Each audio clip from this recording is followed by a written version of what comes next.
বর্জ্যগুলি যেন যত তাড়াতাড়ি সম্ভব, তো প্রশাসক মহোদয়রা আমাদের আশ্বাস করছেন যে তারা 12 ঘন্টার ভিতরেই মোটামুটি এটারে ক্লিন করে পারবে। যেমন আওয়ামী লীগ সরকার যে একটা সংশোধন করে ইলেকশনটা যেন ম্যানিপুলেট করতে পারে, ওই জন্য একটা কিছু কিছু সংশোধন করছিল, ওই সংশোধনটাই শুধু বাদ দেওয়া হয়েছে। আগে যেরকম আইনটা ছিল ওইটাই করা হয়েছে। তারপরেও যদি তাদের কোনো রকমের থাকে তারা আলোচনা করতে পারবে, ক্যাবিনেট ডিভিশনে বা সংস্থাপনের সাথে আলোচনা করে সমস্যাটা সমাধান করে নেবে। নির্দেশনা হলো যেন আইন শৃঙ্খলা পরিস্থিতি ভালো থাকে। ঈদের সময় যেহেতু আপনারা আছেন, এই বাইরেও তো আপনারা তো অনেকে চলে যাবেন, এই জন্য আইন শৃঙ্খলা পরিস্থিতিটা যেন ভালো থাকে, এই জন্য তাদের নির্দেশনা দেওয়া হয়েছে। এখন যে কোনো ব্র্যান্ডের পুরাতন এসি বদলে নতুন ওয়ালটন এসিতে উপভোগ করুন 25% ছাড়। আমরা এবার খুব চেষ্টা করতেছিলাম হাসিলটা কমানো যায় কিনা, হাসিলটা কমানো যায় কিনা। ওনাকে সাথে আমরা বসছি, ওনাকে আমরা রিকোয়েস্ট করছি যে হাসিলটা যেহেতু 5% হাসিল আমার মনে অনেক বেশি, এই জন্য আমরা চেষ্টা করতেছিলাম। আমরা এখন পর্যন্ত পারি নাই কমাতে, কিন্তু আগামীবার হয়তো আমরা থাকবো না, বা যেই থাকুক না কেন আমরা সরকারি কর্মসূচিতে আদেশ দিয়ে গেছি যে আগামীবার যেন তো হাসিলটা 3% উপরে যেন না হয়। যে এই 5% হাসিলটা এক সময় এটা 3% ছিল, 5% হাসিলটা আমার মনে অনেক বেশি। তারপর একটা আলোচনা হয়েছে গরুর হাটের ব্যাপারে। এবার দুই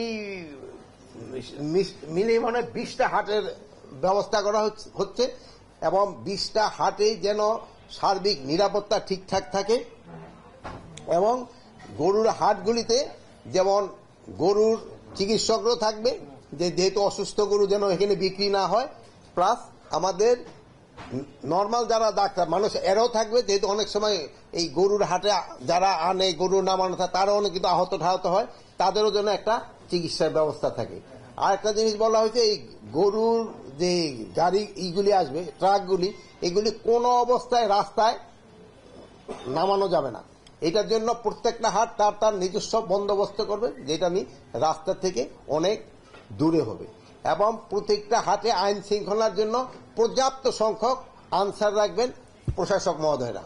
ওনারা আর যারা ওই থাকে ওই হাসি আনার জন্য যারা রাখে, ওই কি বলে ওইগুলি ভলান্টিয়ার, ওইগুলি সাধারণত হাসিনের জন্য, কিন্তু আইন শৃঙ্খলার জন্য রাখবেন প্রশাসক মহোদয় আনসার। আরেকটা হলো বর্জ্য ব্যবস্থাপনা। আমরা বলছি যত তাড়াতাড়ি সম্ভব, যেহেতু এখানে বর্জ্যটা হলো, যেহেতু কোরবানি কিন্তু 3 দিন হতে পারে, বাট প্রথম দিনে প্রায় 90-95% হয়ে যায়, পরে আরো পরের দিনও আবার কিছু কিছু হয়, এরপরও আবার আছে 2-1 কিছু কিছু করে।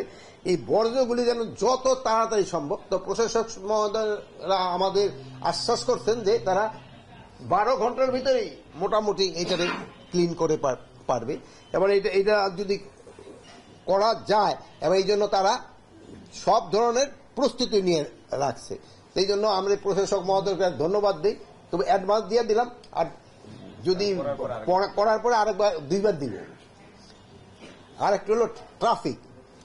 এটা শুধু ঢাকার ট্রাফিক না, বরঞ্চ ইসের সময় ঢাকার ট্রাফিকের অবস্থাটা একটু ভালো হয়, বাট এই যারা ওই বিভিন্ন গন্তব্যস্থলে দূরে যায় ওই ট্রাফিকটা একটু ঝামেলা হয়। আর এবার যেহেতু আরো বেশি হওয়ার, যেহেতু একদিকটা হলো যাবে, আরেক দিক দিয়ে আবার গরুর আসবে, অন্যান্য সময় বাসটা নামাই দিয়ে দৌড়ে তাড়াতাড়ি চান, এইবার কিন্তু হবে না। এই জন্য যেন ট্রাফিকটা ভালো থাকে, এই জন্য ইনস্ট্রাকশন দেওয়া হয়েছে।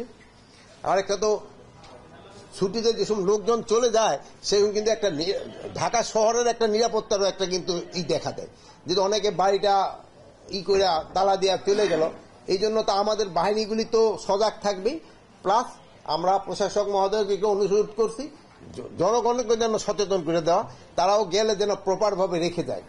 তারপর আবার তারা যেমন ইলেকট্রিসিটি এইগুলি যেন ঠিকঠাক মতো বন্ধ করে যায়, তা না হলে অনেক সময় আছে ইলেকট্রিসিটি ঝামেলা হইতে পারে, আগুন ঠাগুনের, এইগুলির দিকে একটু খেয়াল রাখার জন্য। যেমন আওয়ামী লীগ সরকার যে একটা সংশোধন করে ইলেকশনটা যেন ম্যানিপুলেট করতে পারে, ওই জন্য একটা কিছু কিছু সংশোধন করছিল, ওই সংশোধনটাই শুধু বাদ দেওয়া হয়েছে। আগে যেরকম আইনটা ছিল ওইটাই করা হয়েছে।